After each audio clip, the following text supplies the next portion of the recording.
دي اسمها ايه يا حبيبي؟ كبير، غلط. طب دي اسمها ايه؟ قلما، غلط. طب دي اسمها ايه؟ جمل، غلط. طب دي اسمها ايه؟ حليم، غلط. ابني بيتلخبط في التنوين ومش عارف اصلا امتى يفتح، امتى يضم، امتى يكسر. تعالوا النهارده اشرح لكم التنوين واقسامه وانواعه، واعرفكم اشهر الاخطاء اللي الطفل بيغلط فيها. التنوين من القواعد الاملائيه، يعني بتساعد الطفل في الاملاء وبرضه في القراءه. التنوين انواع، عندنا تنوين بالفتح، تنوين بالفتح، وتنوين بالكسر، وتنوين بالضم. بالراحة كده. تنوين بالفتح يعني فتحتين على الحرف، تنوين بالكسر يعني كسرتين تحت، تنوين بالضم يعني ضمتين، وبيكون شكله عامل كده. دي شكلين التنوين بالضم. تمام، ده الشكل. دي أول ملاحظة، الشكل. طيب تاني ملاحظة، التنوين بيجي في آخر الكلمة. دي أول ملاحظة، شكل التنوين. طيب هل يا مس نشوى أنا ينفع أدي التنوين بالفتح والكسر والضم مرة واحدة للطفل؟ يعني أقول له النهاردة أنا هديك التنوين وأشرحهم له وأقرأه تنوين بالفتح وتنوين بالكسر وتنوين بالضم مع بعض، وأمليه برضو التنوين كلها مع بعض؟ ما ينفعش يا جماعة. مرحلة مرحلة. ياخد التنوين بالفتح ويتقنه، بعدين التنوين بالكسر ويتقنه، بعدين التنوين بالضم. هو لو اتقن بالفعل التنوين بالفتح، التنوين بالكسر هيبقى سهل والتنوين بالضم هيبقى سهل. تمام، فهو يعرف الفكرة الاول. طيب نشرح له، نبتدي النهارده كده نشرح التنوين بالفتح ازاي. التنوين بالفتح مبني على الحركات الثلاثة اللي هما الحركات القصيرة، الفتح والضم والكسر. لو بيعرف يفرق ما بين الفتح والضم والكسر وبينطقهم كويس، فالتنوين بالنسبة له هيبقى سهل. عشان كده بنقول أسسوا صح، ابدأوا صح، وادوا للطفل الوقت والتطبيق ان هو يتقن القاعده. يعني ما تقوليش لا انا عاوز اخلص بسرعه بسرعه واديله الفتحه والضمه والكسره وخلص بسرعه، ويفضل لحد اخر التاسيس اصلا بيتلخبط ما بين الحركات الثلاثه ومش عارف دي فتحه ولا ضمه ولا كسره، او عارف وبيتلخبط ومع السرعه بيتلخبط. تمام، فاحنا ما نستخسرش الوقت والتطبيق. ادي للطفل وقته وطبقوا كتير واقرأوا كتير، عشان لما توصلوا لمرحلة زي التنوين ما تغيبوش، عشان لما تطلعوا من الحركات القصيرة وتوصلوا لمرحلة المدود ما تغيبوش. التنوين ما تغيبوش، شدة وفتحة، شدة وكسر، شدة وضمة برضو ما تغيبوش، لأن الأساس صح. الطفل متأسس صح ومش بيتلخبط ما بين الحركات الأساسية اللي هم مبني عليهم قواعد التأسيس كلها. تمام، فأنت هتيجي تقولي له دي اسمها إيه؟ س. طيب حرف السين كان جعان، هياكل ايه؟ هياكل ايه؟ هياكل سندوتش؟ لا. طب هياكل ايه؟ هياكل فتحة كمان. يبقى كده حرف السين عنده فتحتين. طيب حرف السين بعد ما اكل الفتحتين البطن وجعته، فراح يتحايل على الحروف كلهم ويقول لحرف الباء تعالى ساعدني يا باء، الباء يقول له لا. حرف الميم، طب تعالى ساعدني يا حرف الميم عشان خاطر تعالى ساعدني، يقول له لا. طب حرف الدال، تعالى ساعدني يا حرف الدال. محدش راضي يساعده خالص الا حرف الالف، هو اللي يجي يساعد السين. طيب دي اسمها ايه يا مس؟ اسمها سن. افتح بقك وهات النون. سن، اسمها بسرعة سن، اسمها بسرعة سن. كمان مثال، دي اسمها ايه؟ ما. طب حرف الميم كان جعان، هياكل ايه؟ هياكل سندوتش؟ لا، هياكل فتحة كمان. بعد ما اكل فتحة كمان بطنه وجعته، مين اللي هيساعده؟ فالطفل هيبتدي يقول لك الالف هيجي يساعده. طيب بقى اسمها ايه؟ من. اسمها إيه بسرعة؟ من. طب دي اسمها ايه؟ ح.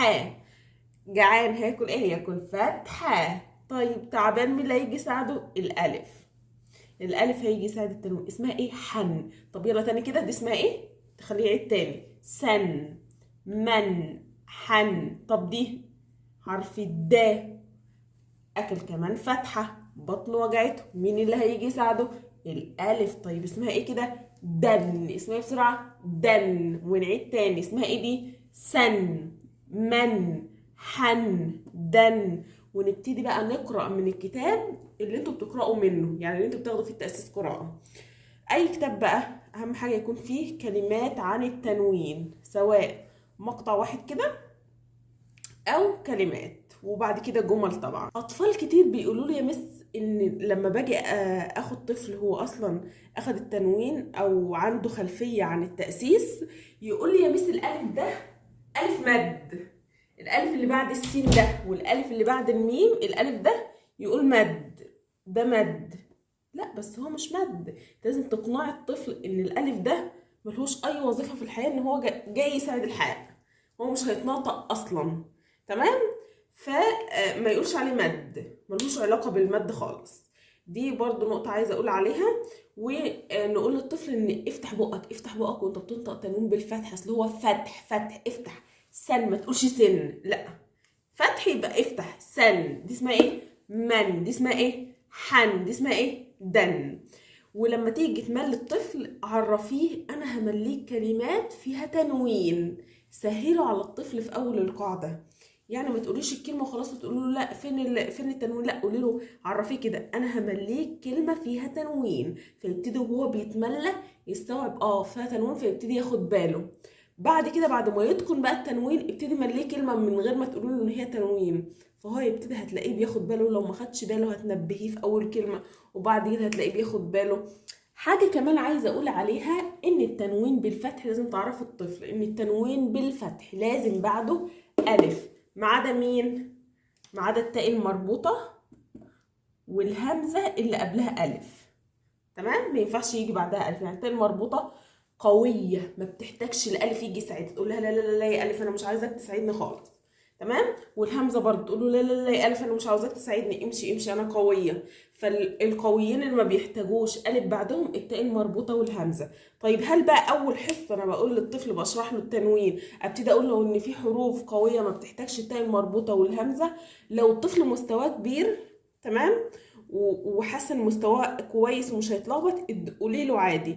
انما الطفل لسه بتاسسيه في التنوين وهو مش عارف التنوين ومتلخبط اصلا ومش عارف ايه الالف ده وايه التنوين ده تقيل ده، ما تبتديش بقى تروحي تقولي له لا لا لا لا ده في استثناء، ده في تاء مربوطه وفي همزه. لا، اصبري لحد ما يتقن التنوين. تاني حصه، تالت حصه، رابع حصه، ابتدي قولي له ان التاء المربوطه ما بتحتاجش الف بعدها عشان هي قويه، تقول لا يا الف انا مش عايزاك تساعدني. الهمزه برضو تقول له لا لا لا يا الف انا مش عايزاك تساعدني، انا قويه مش عاوزه حد يساعدني. تمام؟ فالموضوع بالتدريج بالراحه وبالتطبيق. طبقوا كتير، اتملوا كتير، اقرأوا كتير، وبرضه باسلوب بسيط وسهل. يعني بدل ما تقعدي مع ابنك ساعه تقرأيه، اقعدي معاه مثلا ربع ساعه بس كل يوم. الكلام ده ما ينطبقش عليا انا كمعلمه، يعني انا اقرأه نص ساعه عادي، امال ليه نص ساعه عادي؟ اصلا هي حصتين في الاسبوع، فطبيعي ان الحصه ساعه اقرأه نص ساعه، امال ليه نص ساعه؟